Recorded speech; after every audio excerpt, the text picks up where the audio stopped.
우리가 지난 시간에는 시험에 들게 하지 마옵시고 라고 하는 주기도문의 내용에 대하여 말씀을 나눴습니다. 시험이라는 단어가 무슨 뜻인가, 이런 부분들을 나눴습니다. 세 가지가 있다고 그랬습니다. 테스트, 템프테이션, 트라이얼. 그러니까 하나님이 우리를 시험하시는 그런 시험, 테스트, 또 유혹받는 거, 템프테이션, 그리고 고통당하고 어려움을 겪는 거, 시련, 이 세 가지가 있다고 얘기를 나눴고요. 이 시험에 대해서 어떻게 정의를 했느냐? 우리가 시험을 당하는 영역이 세 가지인데, 첫 번째는 자연 환경, 외부와의 환경, 두 번째는 인간과의 관계, 세 번째는 영적 존재들과의 관계, 하나님, 성령, 마귀, 이런 영적 존재들과의 관계. 그런 영적 존재들 또는 사람 또는 환경과의 관계에 있어서 우리 인간이 겪는 그런 그 부조화, 불일치, 갈등, 이런 것들이 시험이다, 이렇게 정의를 했습니다. 우리 인간은 지정형을 가지고 있죠. 지식, 감정, 행동, 이 세 가지 영역에 조화를 이뤄야 우리가 편안하게 안정감 있게 우리 인간이 삶을 살아가는데, 이런 부분이 깨지는 거죠. 예를 들어 볼까요? 소울 서퍼라고 하는 그 영화가 있었는데, 이 영화의 주인공이 베서니 해밀턴이에요. 13살에 하와이에서 서핑 대회에서 1등을 합니다. 그래서 이 친구가 서핑 선수로 이제 활동을 하고 있었는데, 아버지가 무릎 수술을 하던 날 이 베서니가 바다에 서핑을 하러 갔다가 상어를 만나요. 그래서 한쪽 팔을 잃게 됩니다. 정말 난감한 일이 생긴 거죠. 하늘이 무너지는 일이 생긴 거죠. 그런데 이것을 극복하기 위해서 그 아버지가 가르쳐 줍니다. 원래 처음부터 이 부모님들이 서핑을 좋아했고, 그래서 그 자녀에게 서핑을 가르쳤기 때문에 이 베서니 해밀턴이 그 서핑 선수가 된 건데, 이 한쪽 팔이 없는데도 어떻게 서핑을 탈 수 있는가, 이거를 또 그 아버지가 계속 기초부터 또 가르쳐 줘요. 그래가지고 다시 도전을 합니다. 그래서 자신감을 얻고 서핑 대회에 나가요. 그래서 서핑 대회에 나갔는데 이 대회에서 실격을 해요. 그리고 그 구조를 받습니다. 서핑에서 이렇게 그 물에 빠져가지고 실격을 당하고, 이런 그 어려움을 겪어요. 그러면서 이 베서니 해밀턴이 그 서핑을 포기해요. 이제 나 할 수 없습니다, 못합니다 하고 포기를 해요. 그리고 그 후에 태국으로 봉사를 떠나요. 그 태국에 그 태풍으로 인해서, 쓰나미로 인해서 그 태풍이 큰 얼음을 겪은 다음에 많은 사람들이 그 도움의 손길이 필요할 때 봉사를 떠나요. 가서 그 봉사를 하게 됩니다. 가서 보니까 자기보다도 더 어려운 사람들, 완전히 부모를 다 잃고 고아가 된 어린이도 있고, 정말 그 쓰나미가 지나간 그 태국의 그 현장은 처참하기로 말할 수가 없어요. 그런 상황에서 한 사람 한 사람을 만나면서 그래도 희망을 가지십시오, 그래도 용기를 갖고 일어서십시오, 그러면서 봉사를 합니다. 그 와중에 이 베서니가 깨달음을 얻게 돼요. 나도 포기하면 안 되겠다. 나도 다시 서핑을 해야 되겠다.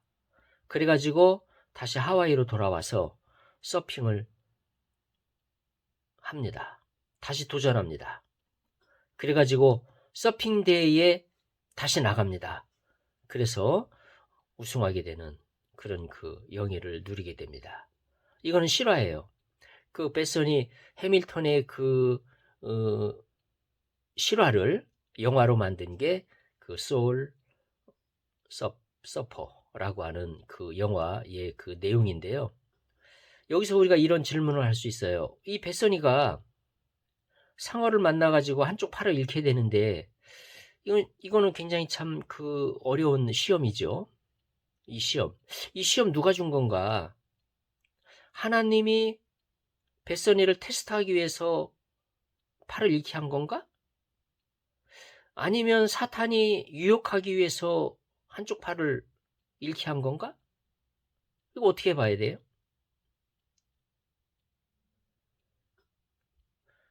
아마 이거는 테스트라고 보기 어렵고 템프테이션이라고 보기 어렵고 트라이얼, 시련이라고 봐야 되겠죠. 세 번째, 트라이얼, 시련이라고 봐야 될 텐데 이 원인 제공을 누가 했느냐? 왜 이런 일이 생겼느냐? 하나님이 준 걸까? 마귀가 준 걸까? 여기서 우리는 중요한 것을 발견하게 됩니다. 우리가 그 시련을 만나든 혹은 시험에 들게 됐을 때 이것이 왜 왔을까? 이것을 알 수 있는 경우도 있어요. 이런 시험이 왜 왔을까? 예를 들어서 템프테이션 같은 경우에는 그 원인을 본인이 알 수 있어요. 이런 유혹이 왜 왔을까? 생각해 보니까 내 지식에 문제가 있어. 내 지식과 감정이 불일치해. 아하, 여기에서 이런 그 유혹이 오는구나. 또는 감정과 행동의 불일치. 또는 지식과 행동의 불일치. 아는 것은 A인데 행동은 B로 나가. 계속 B로 나가고 싶어. 그런 욕구를 느껴. 그러면은 시험에 드는 거죠. 이게 아는 것과 행동이 불일치되기 때문에. 그 다음에 감정적으로는 A로 가고 싶은데 실제로 몸은 B로 가. 감정과 행동의 불일치. 이런 원인들을 발견할 수 있겠죠. 그런데 모든 시험 또는 모든 시련 이런 것들에 대한 원인, 그 이유를 100%는 알 수 없다. 우리가 그것을 인정해야 된다는 거예요. 이것을 100% 알기 위해서 막 노력하는 사람도 있어요. 연구하는 사람도 있고. 그런데 100%는 알 수 없다. 중요한 것은 그런 시험, 시련 이런 것이 왔을 때 그것을 잘 극복하는 거, 그것을 잘 이겨내는 거 이것이 중요하다. 이것을 우리가 생각해야 될 것입니다. 그 원인을 찾고 원인을 아는 것도 중요해요. 왜냐하면 그 원인을 알게 되면 그 원인을 제거하면 원인을 해소하면 되는 거거든요. 아, 내 지식과 감정이 불일치한다. 그러면은 지식과 감정이 일치하도록 이것을 바꾸면 되거든요. 또 감정과 행동이 일치하지 않아. 그러면은 감정과 행동에 불일치하는 부분을 찾아서 그거를 해소하면 시험에 빠지지 않아요. 시험에 들지 않아요. 그러니까 그런 부분을 고쳐가면 돼요. 내가 상대를 알고 있는 지식과 상대방이 나한테 행동하는 것이 다르기 때문에 또 감정이 안 좋아져. 그러면 이런 불일치를 알고 또 그런 원인을 해소해 가면은 시험에 들지 않을 수 있겠죠. 그래서 그 시험을 아는 것도 중요하고, 그래서 우리가 그 시험을 알고 원인을 해소하는 이런 그 지혜를 갖는 것은 참으로 중요한데 100%알 수는 없다. 중요한 것은 우리가 그 시험을 극복하는 거, 시험을 이겨내는 거 이것이 중요하다. 그 다음에 또한 중요한 것은 시험에 들어가지 않는 거 이것이 지혜로운 방법이다. 이것이 중요한 것이다. 그래서 오늘은 어떻게 하면 우리가 시험에 들지 않는가. 이 시험에 들게 하지 마시고 그랬잖아요. 근데 시험에 들게 하지 마시고 하나님께서 시험에 들지 않도록 도와줄 수 있는 부분이 있고 우리가 할 수 있는 부분도 있다는 거예요. 우리가 할 수 있는 부분도 있다. 우리가 할 수 있는 부분은 우리가 하자는 거예요. 그래서 오늘은 우리가 할 수 있는 부분을 좀 생각해 봤으면 좋겠어요. 시험에 들지 않을 수 있는 방법. 시험에 들지 않기 위해서 우리가 할 수 있는 것들이 뭔가 이런 거를 한번 생각해 보고 싶어요. 우리 인간이 육체를 가지고 있잖아요. 또 혼이 있잖아요. 영이 있잖아요. 그래서 이 세 가지 측면에서 한번 나눠보고 싶어요. 우리 인간이 육체를 가지고 있는데 이 육체가 시험에 들어요. 우리 육체가 시험에 들지 않도록 우리가 할 수 있는 것들이 있어요. 그런 지혜를 가지고 산다면은 우리가 시험에 덜 들어가겠죠. 우리 육체는 건강해야 돼요. 이 육체가 아프면 시험에 들어요. 건강해야 돼요. 그래서 육체가 건강하기 위해서 잘 자고, 잘 먹고, 운동하고, 이런 것들을 하게 되면 우리 육체가 건강해져요. 일단 육체가 건강해지면, 사람이 일단 건강해지면 거기서부터 모든 것이 이제 풀리기 시작해요. 모든 것이 좋아지기 시작해요. 근데 몸이 아프기 시작하면 이제 거기서부터 이제 일이 꼬이기 시작하는 거예요. 그래서 우리 몸이 건강해져야 돼요. 건강해지기 위해서 우리 몸을 건강하게 만드는 그런 거 우리가 할 수 있다. 그런 걸 우리가 할 수 있으면 우리가 시험에 들지 않을 수 있다. 그런 얘기죠. 두 번째, 혼, 마음, 정신, 이런 것들이 시험에 들지 않게 할 수 있는 게 뭘까? 이런 것이 시험에 들지 않게 할 수 있는 방법은 공감과 소통이 아닌가 이런 생각이 들어요. 공감과 소통. 우리 보통 다른 사람들과의 관계에서 되게 시험 드는 그 이유들을 잘 살펴보면 공감이 안 되고 소통이 안 될 때 시험에 드는 경우가 굉장히 많아요. 우리 다른 사람들로부터 이렇게 그 시험 들었다, 상처받았다, 이런 경우 상당히 많은 부분이 그 사람하고 소통이 안 되기 때문에 오해로 말미암는 그런 경우도 많이 있다는 거예요. 다른 사람과 공감이 되고 공감을 공유하고 그리고 소통이 되면은 상당히 많은 부분에서 시험에 들지 않을 수 있다는 거죠. 그래서 우리가 시험에 들지 않을 수 있는 아주 좋은 방법은 공감과 소통이다. 그래서 우리가 내가 가지고 있는 모든 그 내 속 고민이나 또 내 마음속에 있는 그런 여러 가지들을 공감할 수 있는 그런 사람을 주변에 둘 수 있다는 것은 축복인 것 같아요. 그래서 우리 주변에 나하고 함께 공감할 수 있는 그런 사람이 있다는 것은 대단히 중요하다.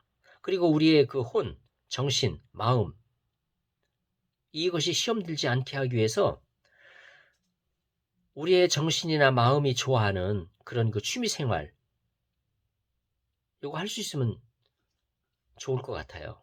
그러면 우리 마음이 또 정신이 쉼을 얻고 즐거움을 얻잖아요. 자기가 좋아하는 취미 생활을 하기 때문에.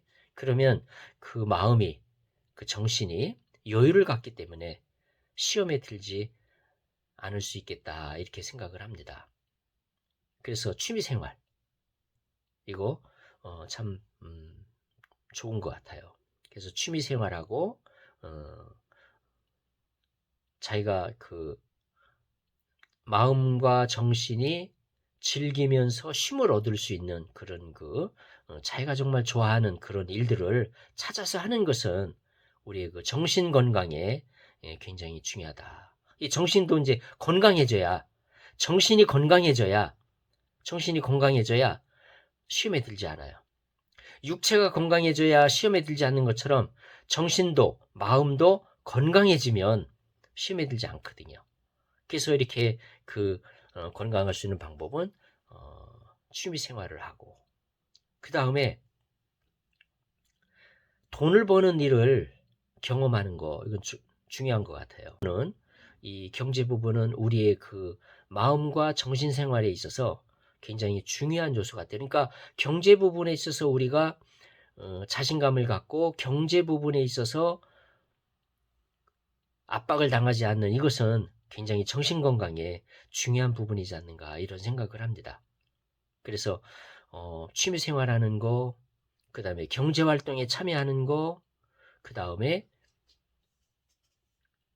공감과 소통을 갖는 거, 이런 것들을 갖게 되면 우리 정신이 건강해질 수 있다. 그럼 마지막으로 영혼이 건강해져야죠. 영이 건강해져야 돼요. 우리 영이 건강해지려면은 뭐 답을 다 알잖아요. 우리 영이 건강해지는 것은 영에 대한 말씀, 우리 영혼을 살리는 말씀, 우리 영혼을 살리는 그 양식이 뭐예요? 말씀이잖아요. 하나님 말씀. 그 하나님 말씀을 읽고 그 말씀을 묵상하고 암송하고 그 다음에 그 하나님과의 공감과 소통, 이 기도예요. 기도. 우리가 기도를 통해서 하나님과 소통을 해요. 또 성령님과 소통을 해요. 예수 그리스도와 소통을 해요. 그래서 기도 가운데 우리가 하나님의 음성을 듣고 우리의 사정을 하나님께 아뢰고 하면서 우리가 소통을 해요. 그래서 우리 영이 건강해질 때 시험에 들지 않을 수 있다. 그렇다면은 이런 준비가 되면은 환경적으로 시련이 와도 이길 수 있는 그런 그 힘이 나온다는 거예요. 아까 예를 들었던 그 베서니 해밀턴처럼 정말 그 서핑 선수가 한쪽 팔을 잃는 그런 그 어려움을 겪었어요. 정말 하늘이 무너지는 그런 그 상황이죠. 이런 상황에서 그가 태국에 가서 그녀가 태국에 가서 봉사활동을 하면서 다시 재기할 수 있는 희망을 갖게 되고 소망을 갖게 되고 그리고 다시금 도전했다는 거.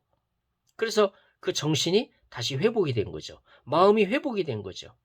그리고 그가 말씀을 읽고 기도하면서 또 힘을 얻었어요. 하나님으로부터 그 베서니가 상당히 힘을 많이 얻었어요. 또 기도하면서 위로를 많이 얻고 힘을 얻었어요. 그러면서 또 일어서게 된 거예요. 그래서 그 영이 건강해진 거죠. 말씀과 기도로 건강해진 거예요. 그러면서 다시금 재기할 수 있는 힘을 얻게 된 거예요. 그러니까 중요한 거는 시험에 들지 않는 것이 중요하고 그 다음에 시험에 들었을 때는 어떻게 이것을 잘 극복할 수 있는가 이게 중요하다는 거죠. 근데 이제 시험에서 어떻게 극복할 것인가 이전에 할 수만 있다면 시험에 들지 않도록 우리가 할 수 있는 일들을 잘 해서 시험에 들지 않는다면 아주 적극적인 방법이죠. 시험에 들지 않으면 이것은 시험에서 극복하는 것보다 시험을 이기고 극복하는 것보다 더 적극적인 방법이잖아요. 시험에 들어가지 않는 거니까. 정리합니다. 우리 육체가 건강해져야 시험에 들지 않아요. 우리가 육체의 건강에 관심을 갖고 육체가 건강해질 수 있도록 우리가 노력을 해야 되겠다. 내 육체가 건강해질 수 있는 방법이 뭘까? 아마 사람마다 좀 다르겠지만 뭐 몇 가지 원칙은 있잖아요. 골고루 음식을 섭취하고 과식하지 않고 그다음에 운동하고 그리고 잠을 잘 자고 또 그에 뭐 사람마다 몇 가지 원칙들을 가지고 건강에 관심을 갖고 건강에 주력한다. 두 번째, 마음과 정신이 건강해져야 돼요. 마음과 정신이 건강해져야 돼요. 그러니까 마음과 정신이 건강해지기 위해서 우리가 그 마음과 정신이 건강해지기 위해서 먼저는 경제적인 안정을 갖게 되면 마음과 정신이 건강해지기 때문에 경제활동에 참여하는 거 그리고 중요한 부분 그 다음에 또 취미활동, 취미생활 그 다음에 레저 그래서 이런 걸 통해서 즐거움을 경험할 수 있는 삶 속에 즐거움을 얻을 수 있는 그런 그 시간을 갖는 거 이거 중요하고요. 그 다음에 공감과 소통 그래서 공감하고 소통할 수 있는 친구가 있고 또 그런 사람들과의 만남이 있고 이것은 아주 굉장히 중요한 부분이다. 그래서 공감과 소통할 수 있는 그런 사람들을 주변에 두는 거 그래서 마음과 정신이 건강해지는 거 그 다음에 마지막으로 영이 건강해지는 거 우리가 말씀과 기도로 하나님을 알아가고 하나님과 의사소통함으로 또 예수 그리스도와 의사소통하고 우리 성령님과 의사소통함으로 우리 영혼이 건강해질 때 우리는 시험에 빠지지 않을 수 있다. 이렇게 정리할 수 있겠습니다. 그래서 우리의 육체가 우리의 마음과 정신이 그리고 우리의 영이 건강해짐으로 말미암아 시험에 들지 않는 그런 그 축복, 그런 삶을 사시는 우리 모든 성도님들 되시기를 축원합니다.